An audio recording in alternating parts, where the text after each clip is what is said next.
Well, this morning we are continuing our study through the wisdom literature in the Bible, and I'm going to just dive right into it. We've been in the book of Job for a number of weeks now, and I'll be honest, at the beginning of the week I told Kim, I said, I think we're done in the book of Job, and then I just could not get settled in the way that we had dealt with the end of the book.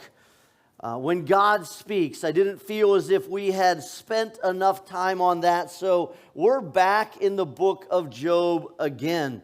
One of the main themes of last week, as we looked at the speeches of the three friends, compared to what we know took place in chapters 1 and 2. So chapters 1 and 2 happen, right?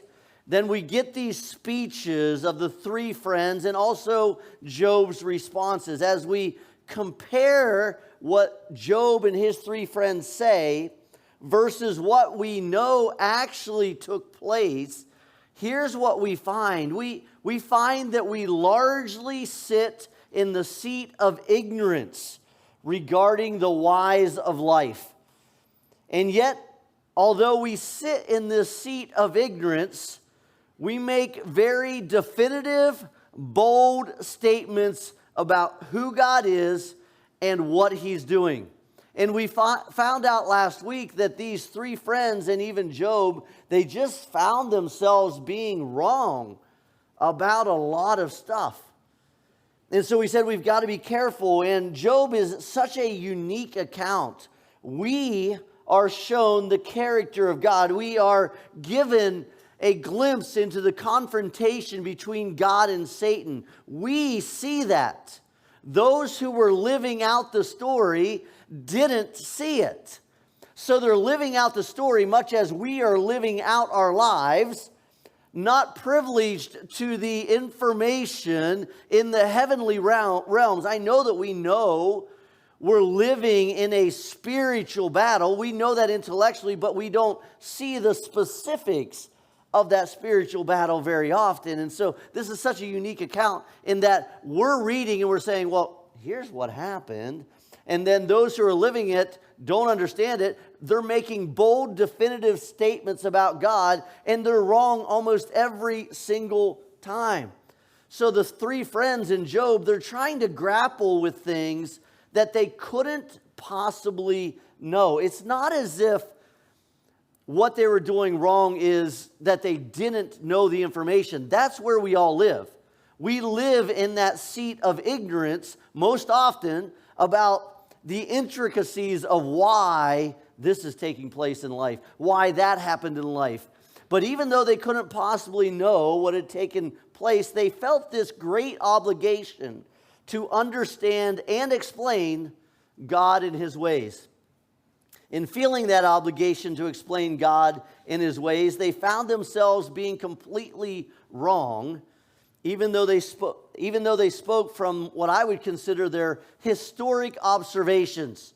And I think most of us, as we go through life, we don't really go through life with blinders on, saying, I just don't want to be aware of what God's doing. I don't want to see what's happening. I don't want to see what I don't understand. I think most of us go through life trying to become aware of what's taking place and why. And is there a deeper meaning behind what's happening?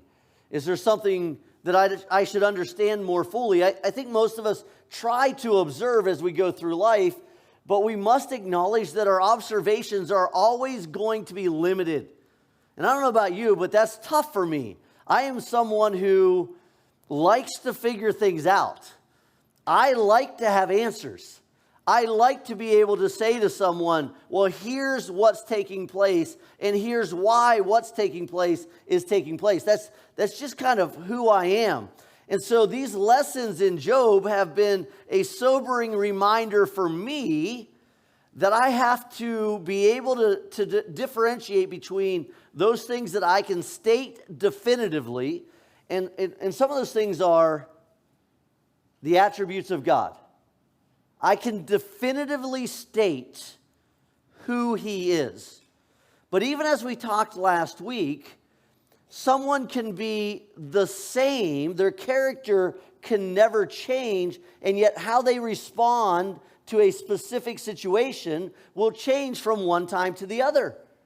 And so we make this terrible mistake of forming our judgments about God based on what he did. Then we think that what he did in this situation is going to be the same the next time. And oftentimes we find God not doing the same thing. He is the same yesterday, today, and forever. He doesn't change, but how he responds, I shouldn't say responds. God never responds.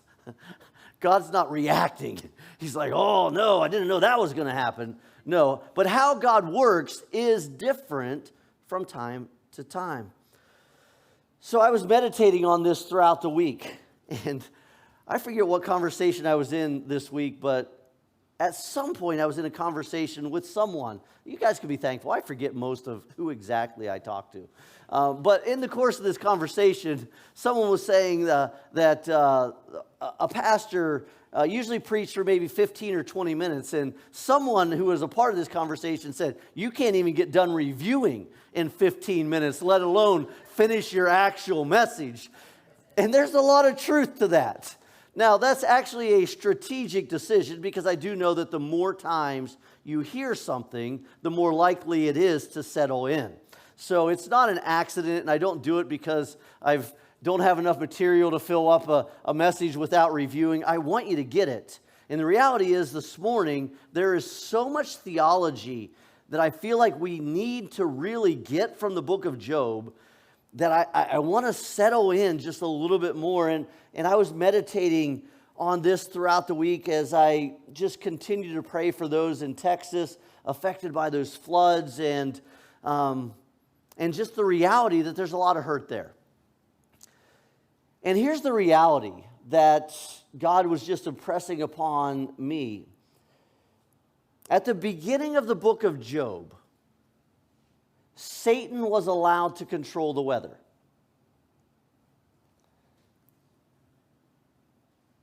And I don't know if you've ever had somebody ask you, like, what's the reason for all of this? If you've ever tried to give a definitive answer, I'm reasonably certain you're wrong. Because look at this. I want you to look with me. Job chapter number 1. Like, wait a second. We made it all the way to Job 42 last week, and now we're back to Job chapter number 1. Yeah, we got to go back there just very briefly. Check this out. Job 1, verses 18 and 19. It says this: while he was still speaking, so there was a messenger that had come back, and he had said, listen, this terrible thing had happened, and now while that messenger is still speaking, another messenger comes back to Job and says, your sons and daughters were feasting and drinking wine at the oldest brother's house, when suddenly a mighty wind swept in from the desert and struck the four corners of the house. It collapsed on them, and they are dead. I'm the only one who has escaped to tell you. Now, we know that God had given Satan permissive boundaries. You're allowed to take away what Job has, but you're not allowed to lay a hand on him, at least not yet, right? That's going to come in chapter 2. So we know that everything that happened to Job's family was as a direct result of the work of Satan. And how did the brothers and sisters, how did they lose their life? They lost their life as a result of a powerful wind. So Satan was allowed to control the weather. Yet in the midst of Jesus' ministry, we see him having command over the weather. Remember Matthew chapter number 8. I'm going to go ahead and turn there. In Matthew chapter number 8, Jesus is in the boat with his disciples. And if you'll remember, he's actually asleep. And then this terrible storm comes up, right? A furious storm. Let's read about what happens. Matthew 8, verses 25 through 27. And here's what it says. The disciples went and they woke him, talking about Jesus, saying, Lord, save us. We're going to drown. And he replied, you of little faith, why are you so afraid? Then he got up and did what? He rebuked the winds and the waves, and it was completely calm. The men were amazed and asked, "What kind of man is this? Even the winds and the waves obey him." If we would go back to Genesis chapters 6 and 7, not going to do that this morning, but if we went back there, what would we find? We would find God being responsible for the great flood. So we see in different times that God is controlling the weather, and at different times he allows the weather to be controlled even by Satan. And so then I would like you to make a definitive statement about who causes catastrophic events. It's impossible to do, folks.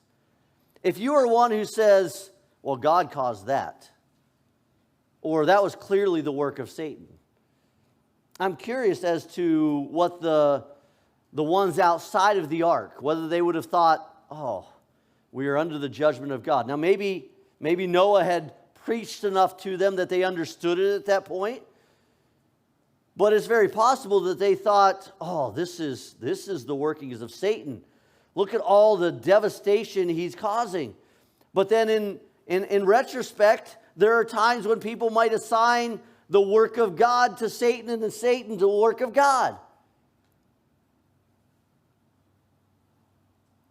So again, it comes back to this thing that we feel obligated.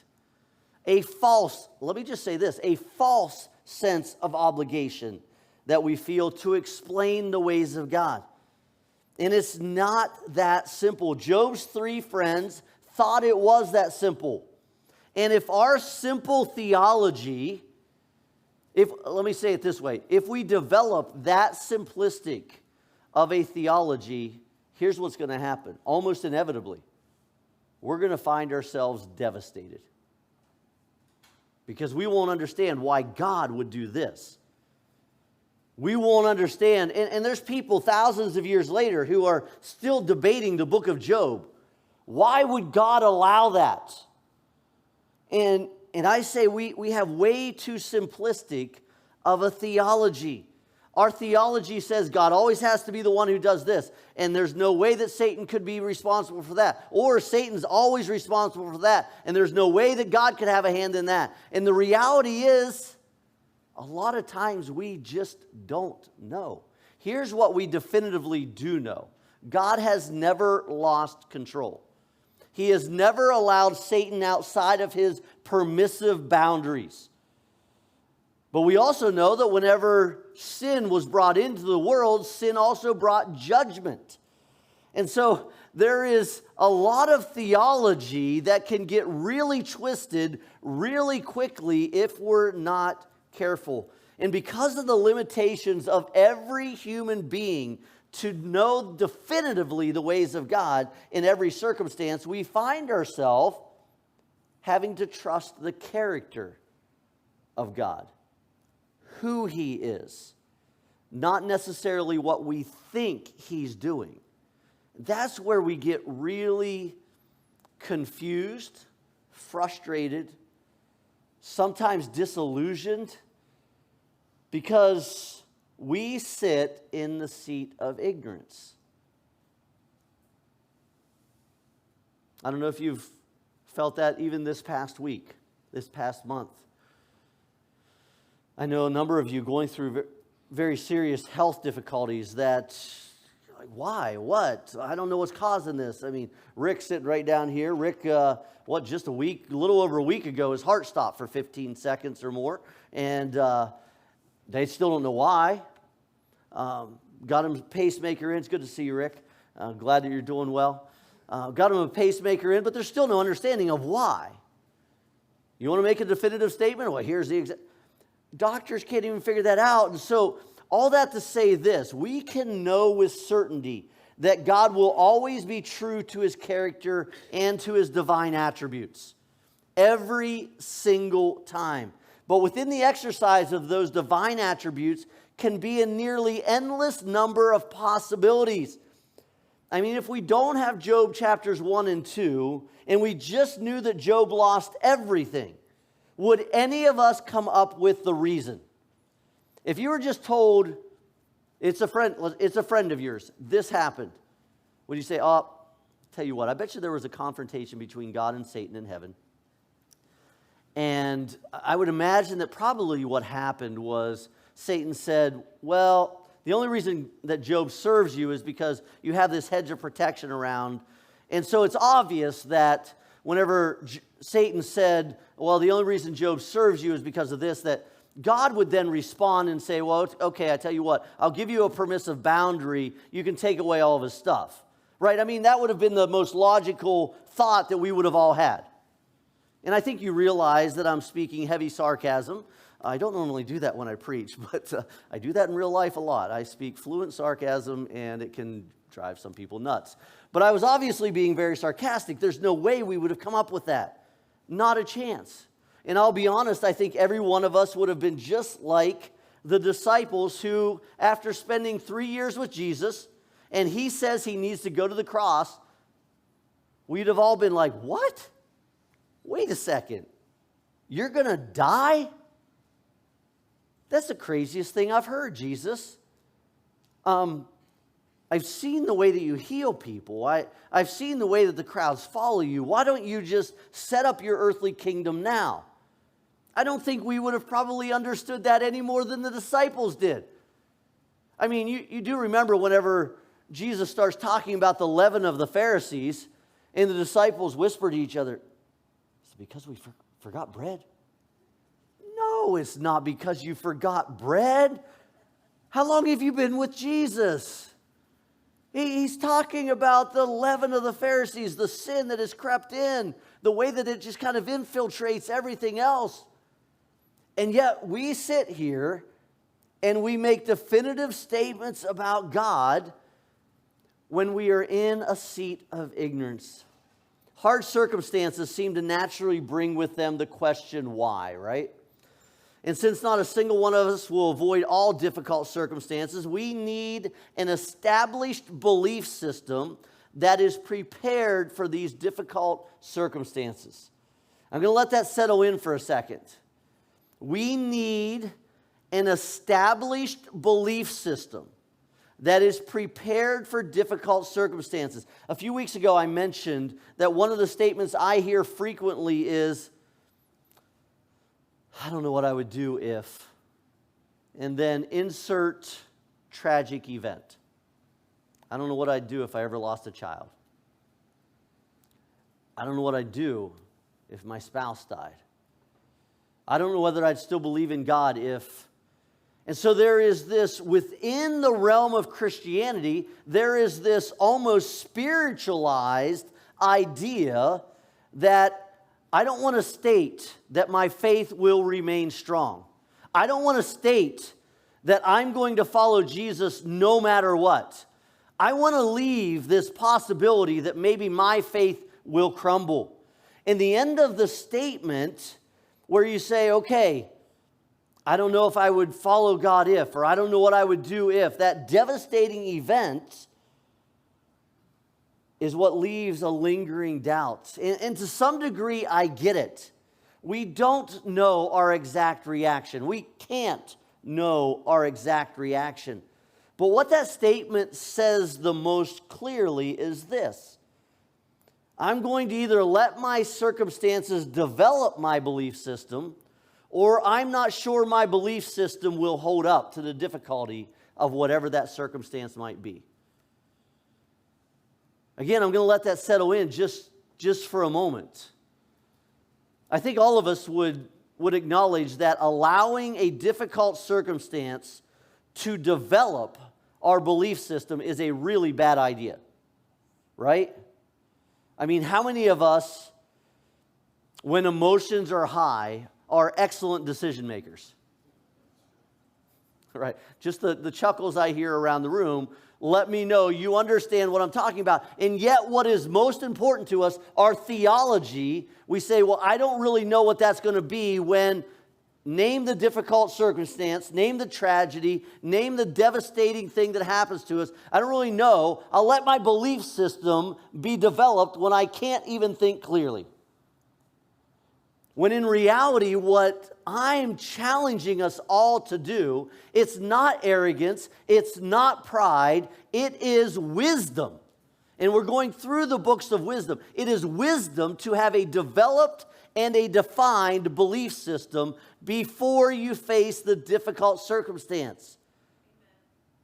And if that belief system starts to waver, then what are we going to do? We're going to go back to what created the belief system, the Word of God. And I said earlier, I'm not going to hide the fact that I'm spending an extended time on this, on these specific teachings, because I want every single one of you to solidify your theology. I care deeply about what you believe. I don't want you casually going around just saying, oh, well, I don't know what I'll believe in that circumstance. I don't know how I'll react if this happens. I don't know what I'll believe about God. We need to define our theology, what we believe about God. So here's what we're going to see this morning. This morning, we're going to see the supremacy of God. But to get there, we need just a few additional reminders of the inadequacies of human understanding. Here's what Job thought about his circumstances. Job chapter number 6, verse number 4. The arrows of the Almighty are in me, Job says. My spirit drinks in their poison. God's terrors are marshaled against me. No, actually, they weren't. He was wrong. Job chapter number 7. We're going to go over one chapter, verse number 20. If I have sinned, what have I done to you, O watcher of men? Why have you made me your target? Have I become a burden to you, God? That's not at all what's happening, Job. Now, interestingly, Job does get some things right. If I go over a couple of chapters to Job chapter number 9, I'll read verses 3 and 4, and it says this: though one wished to dispute with him, he could not answer him one time out of 1,000. Talking about answering God. God's wisdom is profound. His power is vast. Who has resisted him and come out unscathed? If we go down to verse 8, it says, He, God alone, stretches out the heavens, and He treads on the waves of the sea. He is the maker of the Bear and Orion and Pleiades and the constellations of the south. He performs wonders that cannot be fathomed, miracles that cannot be counted. You're right, Job. You got that right. And how do we know that he got it right? Because it's actually repeated when God speaks. Then he goes back to getting it wrong again. Same chapter. Go down to verse number 16. Job chapter number 9, verse 16. It says, even if I summoned him, talking about God, and God responded, I do not believe he would give me a hearing. He would crush me with a storm and multiply my wounds for no reason. Now, who brought that storm in chapter 1? Was it God? No, but Job speaking out of his ignorance, and again, we sit in that seat almost throughout our entire lives about why certain events are happening, but he says, God would crush me with a storm. He'd multiply my wounds for no reason. He would not let me regain my breath, but would overwhelm me with misery. Again, Job, you've gotten it wrong. That's not at all what's happening here. Now, he is going through misery, without question. But was it God who was saying, here's what I'm going to do to you? That's not at all what was happening. So you see a mixture of good and bad theology throughout the book of Job, and it's actually one of the major challenges of this book. Much is said about God. How do we determine what's true and what's not? I mean, his friends, they speak about God, and sometimes they get it right, and sometimes they're just flat out wrong. So how is it that you read the book of Job and figure out what is it that's right and what is it that's not? Maybe not a perfect answer to that, but I'll give you these two strategies. Number one, ask yourself the question, is what is being spoken about God reiterated elsewhere in Scripture? So if you find one of the friends speaking something that is clearly stated elsewhere in Scripture, then you can find that, okay, that's something that's true about God. Another way is this: Job chapters 38 through 41, other than 3 verses, is all God speaking. The 3 verses are just a quick response of Job to what God is saying. And so Job chapters 38 through 41 are God speaking. And when God speaks, he's never wrong. Now, what might be a little bit surprising is that God didn't feel the need to defend himself when he started speaking. That's completely different than how I would have gone about this. I'd have been like, all right, well, you said this, Job, and you said this, and you were wrong about this, and here's why this. I would have gone, I mean, that's just kind of how I am. Like, man, should I admit this or not? Okay, you guys are like this probably too. I am not always the best active listener. Come on, Jane, I didn't need that. The reality is that when I'm in a debate or an argument, I'm usually formulating my next argument while I'm listening. Now, some of you, I'm trying to look around, if any of you have been in my premarital counseling classes, I tell you not to do that. But I'm not always great at that. And normally by the time someone finishes speaking, I have, all right, well, I'm going to address this and this and this and this and this. And here's what I have to say about that. God never felt the need, nor did he actually go about defending himself. He doesn't answer Job's accusations. He doesn't explain to Job why what happened.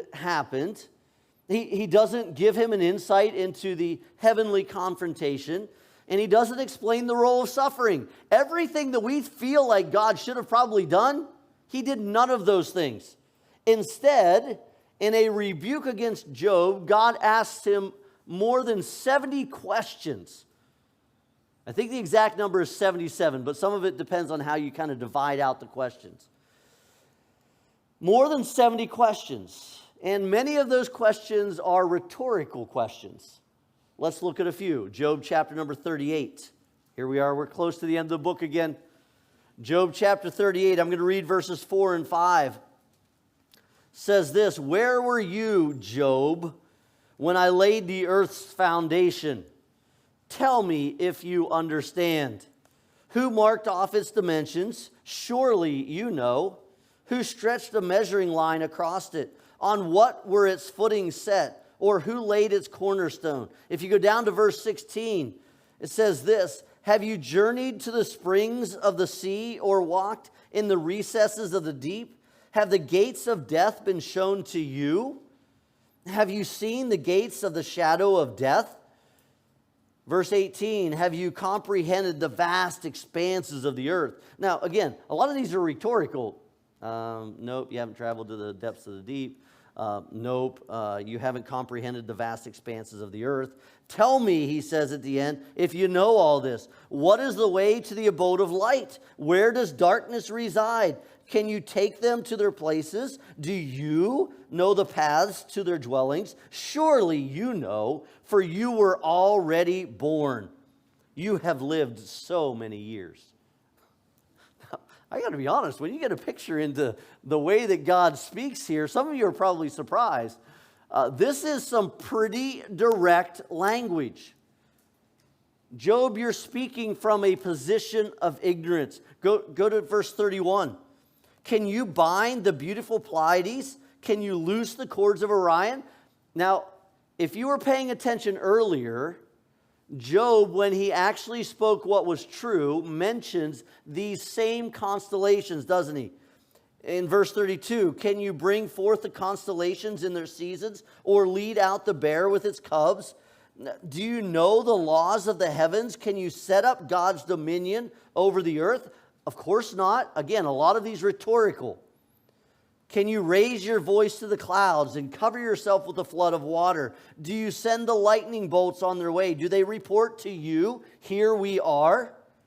Who endowed the heart with wisdom, or gave understanding to the mind? Who has the wisdom to count the clouds? Who can tip over the water jars of the heavens? When the dust becomes hard and the clods of earth stick together, do you hunt the prey for the lioness and satisfy the hunger of the lions?" So you see that that God in his response, he's saying, I know this, do you? I know this, do you? I control this, do you? And you get the resounding thought, and we'll actually put it on the screen here in a moment, that I am God, you are not. And just by all of these questions, God is allowing Job to come to this understanding. You're right, God, I don't know that, and I don't know. It's difficult to convince people even today that we sit in a seat of ignorance. We are a people who have knowledge at our fingertips. I didn't bring my phone with me today, but if so, I could bust out my phone. I can Google about any question, and within a few nanoseconds, I can have whatever answer I want. I need to replace the subframe on my car, I can find a video that'll show me how to do that. I need to do this, I can find a video. And so we think that we are a people of immense knowledge and we have life figured out. And the reality is that regardless of the digital age in which we live, we still largely sit in a seat of ignorance related to what's taking place in this life. Going on just a little bit farther, verse 40. When they crouch, talking about the lioness or the lions, when they crouch in their dens or they lie in wait in a thicket, are you the one that takes care of them? Who provides foods for the raven when its young cry out to God and wander about for lack of food?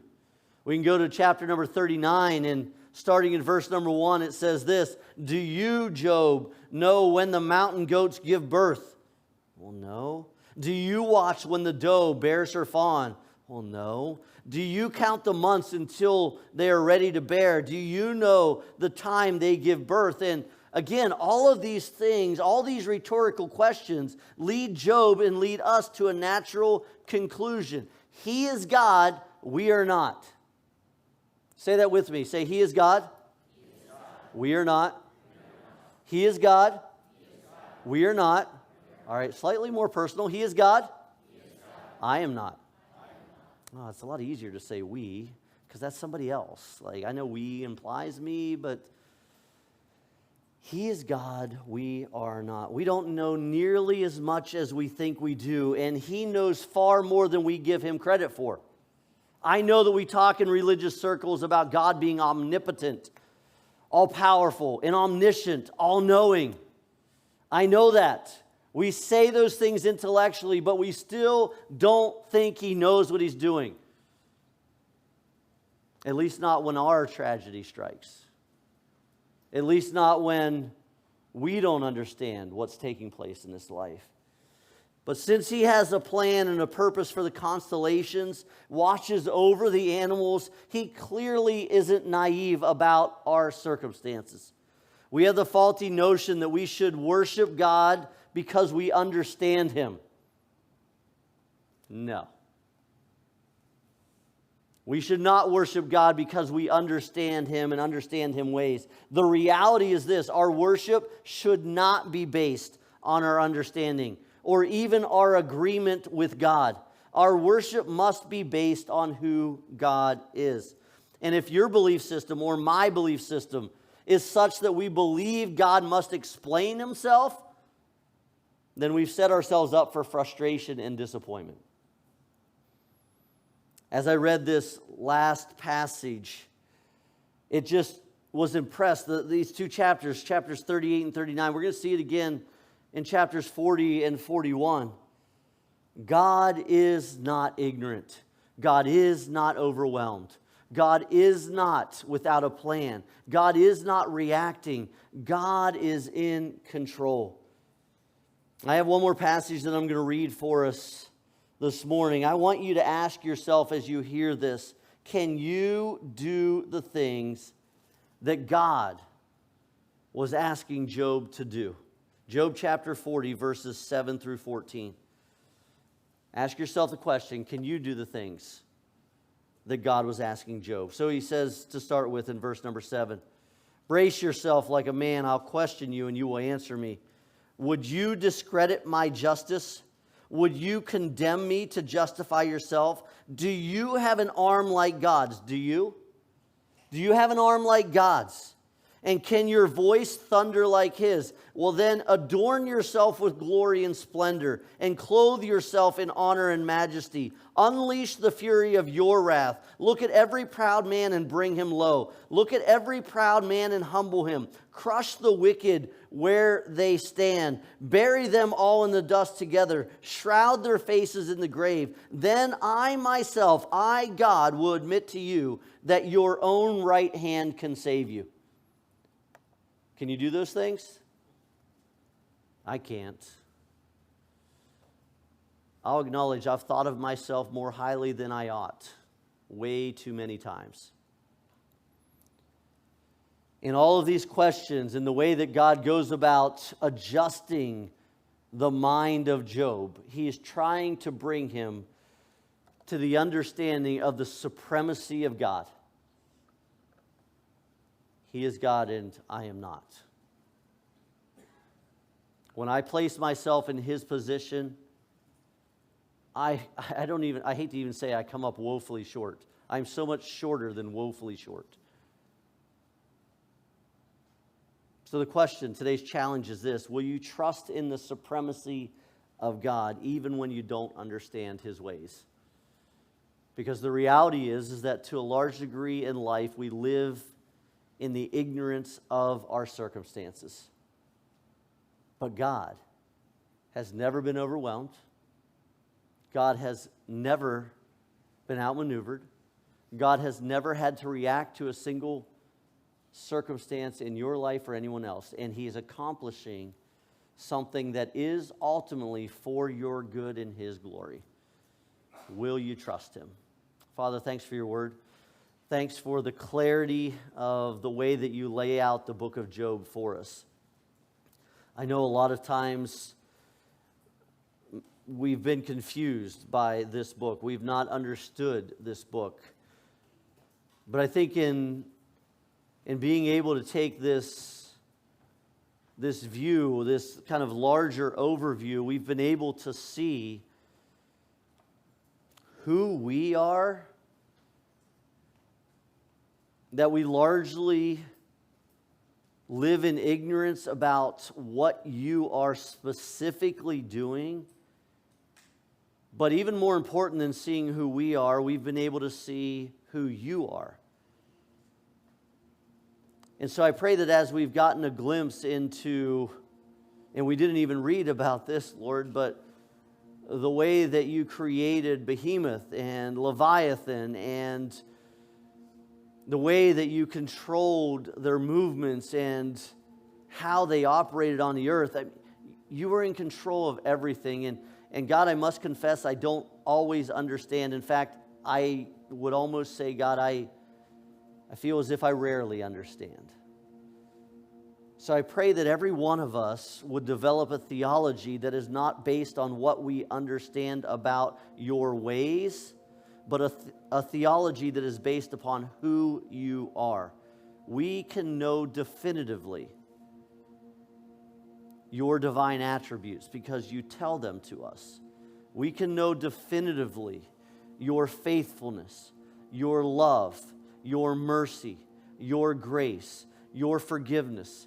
We can know definitively of these and so much more. We know definitively that you will never leave us, never forsake us. We also know reasonably definitively that our feelings don't usually line up with your divine attributes.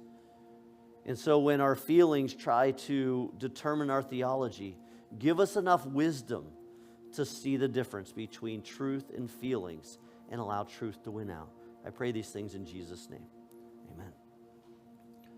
I said earlier, actually this is the third time that I've said it, I care deeply about your theology, your belief system, what you believe about God. I don't want anyone living in such a way that you believe that the ignorance of your circumstances should define your belief system about God. Instead, I want to challenge you to develop such a strong belief system based upon the truth of God's revealed word. Such a strong belief system that it will affect your life when those difficult circumstances happen. So instead of saying, I don't know what I would do if, and insert tragedy here, I don't know what I'd believe about God. I don't know if I'd keep trusting him. Will you solidify in your mind that you're going to trust him? Period. That's the theology that you need. That's a theology that will carry you through every circumstance of life. I'm going to ask you to stand. We're going to sing together. If you'd like to pray, I'd love to meet you in the back. If you say, this just doesn't make any sense, come back. Love to have a conversation with you. Let's sing together.